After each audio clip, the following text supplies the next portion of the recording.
Selamat pagi semuanya. Hai anak-anak hebat, apa kabar hari ini? Berjumpa kembali dalam pelajaran daring hari ini. Salam sehat, ceria, dan semangat. Hari ini kita akan belajar bahasa Indonesia tema 3, tokoh dan penemuan. Subtema 1, penemuan yang mengubah dunia dengan materi ajar teks eksplanasi. Tujuan pembelajaran kita hari ini agar peserta didik dapat menjelaskan ciri-ciri dan struktur teks eksplanasi. Langsung saja kita masuk ke materi ya. Nah, di sini ada pengertian teks eksplanasi. Teks eksplanasi adalah teks yang berisi penjelasan tentang proses terjadinya peristiwa atau fenomena, serta proses mengapa dan bagaimana suatu peristiwa itu bisa terjadi. Anak-anakku semuanya, di sini juga sudah ada langkah-langkah untuk menemukan informasi penting dari suatu bacaan. Untuk menemukan informasi penting dari suatu bacaan, yang pertama kamu bisa memahami judul bacaan terlebih dahulu, kemudian membaca dengan cermat dan berulang kalimat dalam paragrafnya. Terus yang ketiga, menemukan kalimat-kalimat penting, menemukan kata-kata kunci setiap paragraf.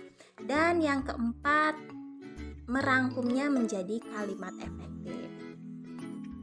Anak-anakku semuanya, di dalam teks eksplanasi itu memiliki tujuan untuk menjelaskan fenomena yang terjadi dan menjelaskan sebab akibat suatu peristiwa. Oke, langsung kita memahami ciri-ciri teks eksplanasi ya. Nah, di sini ada ciri-ciri teks eksplanasi. Yang pertama yaitu memuat informasi berdasarkan fakta atau peristiwa yang benar-benar terjadi.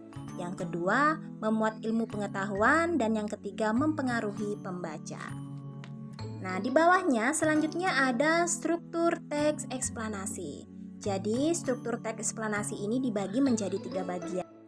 Yang pertama ada pernyataan umum, yang kedua ada deretan penjelasan atau urutan sebab akibat, dan yang ketiga ada interpretasi. Nah, yang pertama ada pernyataan umum.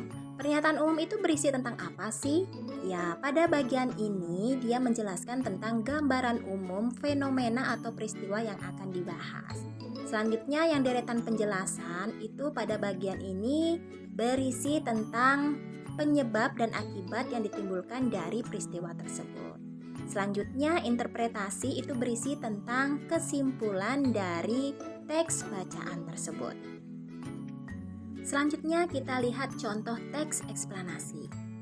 Nah, di sini ada contoh teks eksplanasi dari pernyataan umum, deretan penjelasan, dan interpretasi. Nah, yang pertama, pernyataan umum. Di dalam teks pernyataan umum ini itu membahas tentang apa sih?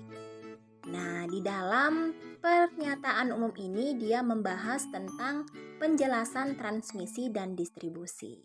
Dan selanjutnya deretan penjelasan. Deretan penjelasan ini di dalam teks ini membahas tentang sebab dan akibat penggunaan tegangan listrik. Contoh teks ketiga yaitu interpretasi. Tadi kan sudah dijelaskan bahwa interpretasi adalah bagian kesimpulan. Jadi jelas teks ini membahas tentang isi bacaan. Nah, anak-anak hebat, demikianlah tadi pembahasan kita hari ini tentang teks eksplanasi.